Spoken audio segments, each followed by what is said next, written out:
A continuación vamos a tener una charla sobre radiología intervencionista con la doctora Ethel Rivas Zuleta, y para complementar pues la información que tenemos sobre hepatitis, sobre cirrosis y sobre todas las enfermedades que radiológicamente podemos estudiar.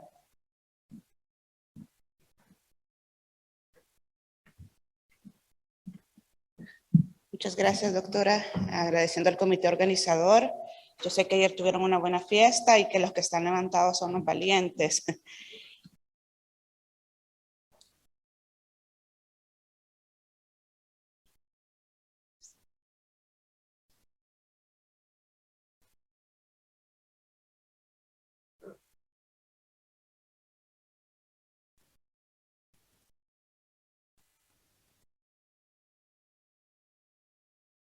Del abordaje de las lesiones hepáticas por mi especialidad. Ok, gracias. He de mencionarles que no solo es en el diagnóstico donde actuamos nosotros como especialidad, sino en el tratamiento.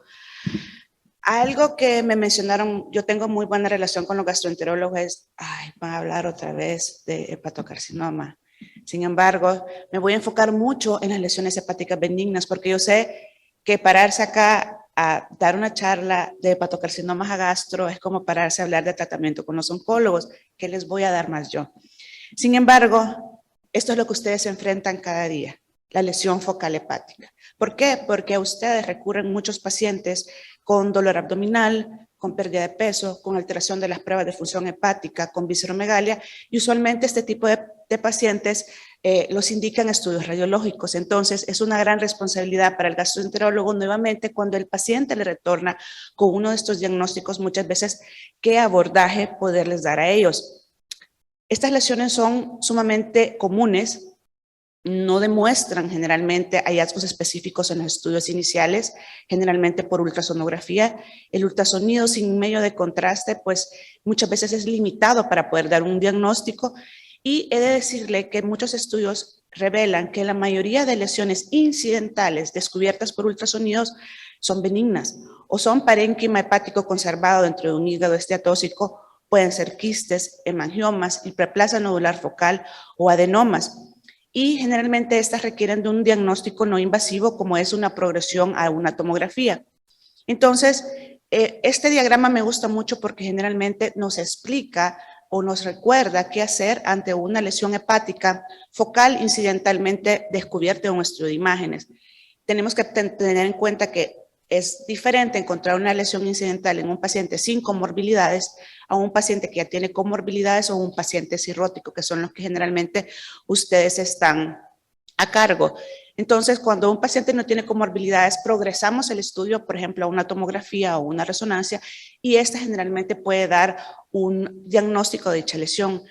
Cuando el paciente ya tiene un tumor primario ya conocido, este abordaje todavía es un poco más difícil porque generalmente los pacientes están ansiosos si este paciente ya tenía un estudio previo o hay que hacerle. Generalmente estos pacientes acaban en biopsia o en cirugía. Y si es el paciente cirrótico, pues pasa a un estudio dinámico contrastado y dependiendo del tamaño, del status performance o de la clínica del paciente, pues así va a ser el abordaje. Voy a hablar un poco de lo que es, qué vamos a hacer, qué hacemos nosotros los radiólogos intervencionistas con las lesiones benignas. Tenemos que recordar que aún en las manos más experimentadas, me van a perdonar si hay algún cirujano por aquí, que yo sé que están ahí atrás, pero aún en manos más experimentadas puede tener la cirugía una morbilidad históricamente de un 9 a 25%. Entonces, ¿qué otro armamento podemos contar nosotros en aquellos pacientes que no son candidatos quirúrgicos o que se le quiere ofrecer otro tipo de tratamiento? Y es la embolización arterial. Hay una guía, la EASL tiene una guía muy bonita sobre lo que es en el manejo de lesiones hepáticas benignas. He tenido algunas experiencias con las hiperplasias nodulares focales, que es el segundo tumor más frecuente que podemos encontrar y que es una respuesta proliferativa de una arteria distrófica aberrante. Realmente es un hígado desordenado dentro de un hígado sano. Generalmente se presenta en mujeres jóvenes y ahí yo les pongo, ahí es el mayor problema porque generalmente a mí me llegan a consultar los papás con sus hijas.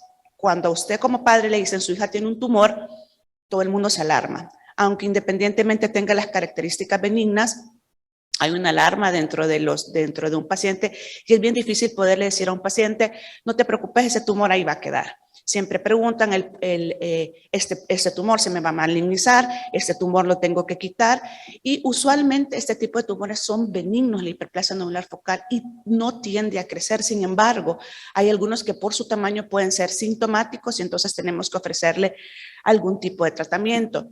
En este caso era una paciente joven que llegó con una hiperplasia nodular focal ya caracterizada por estudios de imagen, incluso llegamos hasta la biopsia. ¿Por qué? Porque, como les repito, generalmente son mujeres jóvenes, entonces tenemos, muchas veces vamos a la biopsia para corroborar el diagnóstico y para poderle decir a los pacientes, estén tranquilos, esta es una patología benigna que no se va a malignizar. Sin embargo, pues muchas veces tiende a doler. Entonces, uno de los tratamientos que se les puede ofrecer si la paciente no desea una resección quirúrgica es hacer una embolización. Entonces, pueden ver ustedes acá, este es un paciente con una hiperplasia nodular focal. No sé si se ve un puntero. No. Paciente con hiperplasia nodular focal, donde se le hace una arteriografía y luego se le puede hacer una embolización. Entonces, la embolización lo que causa es una oclusión. Estos tumores generalmente son vascularizados y al hacer una oclusión arterial lo que hacemos es una isquemia muy parecida a la que hacemos en el hepatocarcinoma. Entonces, estos pacientes se hace una isquemia de coagulación, hay una interrupción del flujo vascular y por lo tanto va a tender a disminuir. Este es un caso, como ustedes pueden ver la paciente, este es el resultado pre y post embolización. Los adenomas son muy parecidos a la hiperplasia nodular focal, pero son una proliferación hepatocelular benigna. Es más frecuente en las mujeres, en edad también jóvenes, y está asociado a la toma de anticonceptivos. Sin embargo, últimamente también estamos viendo adenomas hepáticos en hombres con uso de anabólicos o con esteroides androgénicos, y también lo estamos viendo en pacientes con obesidad y síndrome metabólico. A diferencia de la hiperplasia nodular focal, el adenoma puede crecer y hay algunas series que se reporta la tendencia que se pueden malignizar este tipo de tumores. Por lo tanto, a diferencia de la hiperplasia nodular focal, estos sí tienen que entrar en algún criterio de observación. Recordemos que hoy en día también los pacientes cada vez se toman más estudios, la accesibilidad de estudios es mejor y por lo tanto los pacientes tienden a consultar y estarse tomando estudios frecuentemente. También el adenoma, a diferencia de la hiperplasia nodular focal, puede llegar a ser múltiple y puede llegar a ser un diagnóstico bastante complejo cuando tenemos pacientes que ya tienen antecedentes de una malignidad, porque pueden llegar a comportarse como lesiones metastásicas. Ya la EACL nos da un algoritmo del manejo del adenoma. Independientemente del tamaño, hay que recomendarle a los pacientes cambio de estilo de vida. En caso de hombres, pues dejar de tomar los esteroides. Si es menos de 5 centímetros, pues generalmente se observa al paciente, pero si es más de 5 centímetros, está subcapsular, el paciente puede sangrar el adenoma y además puede tener mucho dolor. En hombres, ya las guías dicen que independientemente del tamaño hay que ofrecerles resección, porque se ha visto el potencial de malignidad que pueden tener los adenomas. Entonces, nosotros hemos encontrado varios adenomas en hombres que tienden a seguirlo. Sin embargo, en hombres, pues lo más recomendable es hacerles una resección. Este era un paciente, asimismo también, que se le puede ofrecer a este tipo de pacientes, igual embolización. Sin embargo, desde el 2011 para acá ya hay varios estudios que están haciendo ablación por radiofrecuencia de tumores benignos tipo paraadenomas. La ablación por microondas o radiofrecuencias lo que hace es una ablación térmica de dicha lesión, pero generalmente las antenas o las agujas de radiofrecuencia ofrecen tratamiento de lesiones hasta 3 centímetros.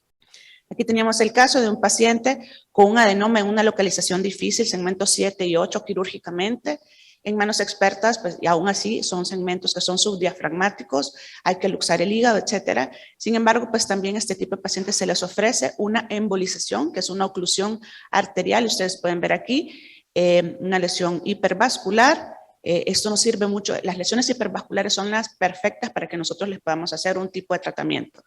Acá hicimos arteriografía súper selectiva y pues se hace la embolización y así es el resultado de este tipo de pacientes. Hay una disminución del tamaño.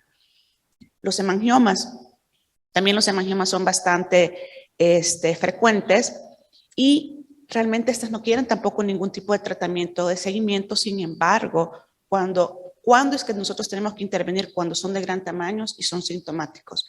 Yo tengo una serie de casos en el Seguro Social, me mandan mucho paciente por hemangiomas y generalmente son sintomáticos. Hay que recordar que se considera un hemangioma gigante arriba de los 10 centímetros. Ahora, últimamente estamos haciendo las embolizaciones con bleomicina y lipiodol. Vean, este caso es un paciente de 74 años que llegó con un hemangioma gigante en el lóbulo hepático izquierdo. Inicialmente se hizo el diagnóstico por ultrasonidos, era un hemangioma típico y ustedes pueden ver pues cómo el diagnóstico tomográfico se hizo subsecuente.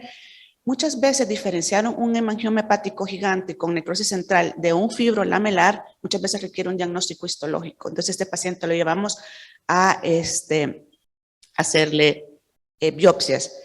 Muchas veces me preguntan, ¿vamos a biopsiar un hemangioma? Las posibilidades de riesgo pues realmente no son muchas, sin embargo pues hay que tener mucho cuidado a la hora de hacer este tipo.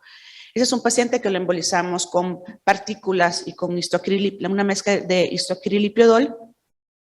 Y pues ustedes pueden ver, no tenemos una disminución sustancial como lo es en el caso del adenoma, porque recordemos que el componente histológico de los hemangiomas, además de un componente arterial, tiene un componente venoso muy grande.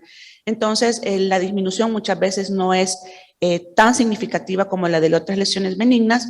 Sin embargo, pues tenemos si se le hizo ya las series han demostrado que al hacer la mezcla de lipiodol con bleomicina, pues hay una disminución mucho menor, hay una isquemia y hay una necrosis favorable por parte de la bleomicina.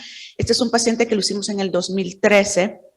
Vean ustedes, también era un paciente con un hemangioma en el lóbulo hepático izquierdo, que generalmente estos son los que dan más síntomas porque pueden dar sensación de plenitud. Los pacientes se logran palpar la masa a nivel del epigastrio. Vean ustedes acá como el 27 de julio teníamos este diagnóstico, hicimos nosotros la embolización. Acá pueden ver cómo empezó a disminuir de tamaño 2014 hasta el 2016 no tener. Entonces, esto es uno de los armamentos que tenemos dentro de radiología intervencionista para tratar este tipo de tumor. Ahora bien, los quistes. ¿Quién no ha tenido una ultra con un reporte de quistes? ¿Quién no ha tenido un diagnóstico de un quiste de variables tamaños? Sin embargo, son neoplasias mucinosas, los podemos encontrar dentro de una enfermedad poliquística, multiquística, en enfermedad de Caroli o síndrome de Caroli, amartomas, quistes peribiliares, etc. Sin embargo, muchos de esos pueden llegar a ser de gran tamaño. A mí me llegan muchos pacientes, me los llegan referidos porque son de gran tamaño, porque pueden causar obstrucción extrínseca de la vía biliar y generalmente pues pueden llegar a doler. Hace poco me llegó la mamá de una colega con un quiste de gran tamaño. Entonces, el paciente tiene dos tipos de indicaciones para poder actuar. Una es la fenestración quirúrgica y la otra es la aspiración y la escleroterapia. También ya hay guías que nos revelan muy claros cuál es el manejo de la enfermedad quística. Entonces, ustedes pueden ver en este esquema, no es lo mismo encontrar múltiples pequeños quistes, un quiste dominante en el hígado. Estos pacientes, recuérdense que cuando es una enfermedad multiquística que afecta gran parte del hígado y que este paciente tiene una función alterada, este paciente va para trasplante directo. Pero sin embargo, en países como los nuestros, donde no hay trasplante, donde son pacientes pues, que llegan generalmente por dolor o porque se infectan o porque sangran, pues nosotros tratamos de buscar un tipo. Este es un típico quiste hepático. No solo estos pacientes no responden, un quiste arriba de 5 centímetros no responde muy bien solo a la aspiración. E incluso arriba de 10 centímetros, la escleroterapia no funciona muy bien. ¿Por qué? Porque los quistes tienen una cápsula con epitelio, que si no se logra quemar bien, si no logramos hacer nosotros una buena esclerosis, el quiste va a volver a formarse. Entonces yo usualmente cuando me mandan ese tipo de pacientes, valoro obviamente los factores de riesgos quirúrgicos que el paciente pueda tener, se los refiero a los cirujanos y les digo, miren, este paciente va mejor para una fenestración laparoscópica o quirúrgica que hacerle una. Sin embargo, hay muchos pacientes que ya con factor de riesgo le tienen mucho miedo a la cirugía hepática. Entonces, ¿qué hacemos? Podemos hacer una esclerosis con alcohol, tiene que ser un alcohol de muy alto porcentaje, un alcohol absoluto del 95, 96 o 99%. En otros países se ocupa tetraciclina, doxi, polividona iodada, etcétera. También con la cirugía hay una recurrencia de hasta el 20%. Entonces, ¿qué se hace con este tipo de pacientes? Vean ustedes acá, tenía un paciente con un quiste de gran tamaño. Dependiendo de la localización, pueden llegar a ser sintomáticos. Se les pone un catéter, se aspira su contenido. Es bien importante nosotros, después de aspirar el contenido, hacemos un control radiológico, metemos medio de contraste para ver si este quiste no está comunicado con la vía biliar, porque si nosotros llegamos a hacer una escleroterapia con un quiste comunicado o con un cistadenoma biliar, pues podemos hacer un severo daño en la vía biliar. Este quiste se le pone su catéter, se le hace su histograma, luego se lleva a una escleroterapia con alcohol absoluto y ustedes pueden ver a los 3 y a los 10 meses cómo ha disminuido de tamaño. Como les dije, no es lo mismo encontrar un quiste único que un quiste predominante de una enfermedad multiquística. Estos son unos casos bastante viejitos que tenía por ahí, que un paciente con enfermedad multiquística nosotros tenemos, y estos generalmente se asocian a una enfermedad renal.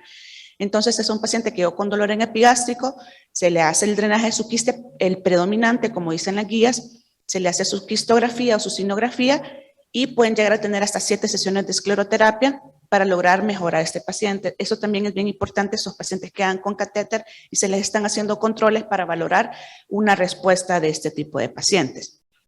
Ahora bien, la literatura. Ya hay muchos estudios, los asiáticos están haciendo mucho estudio sobre embolización en pacientes que no se pueden llegar a trasplante.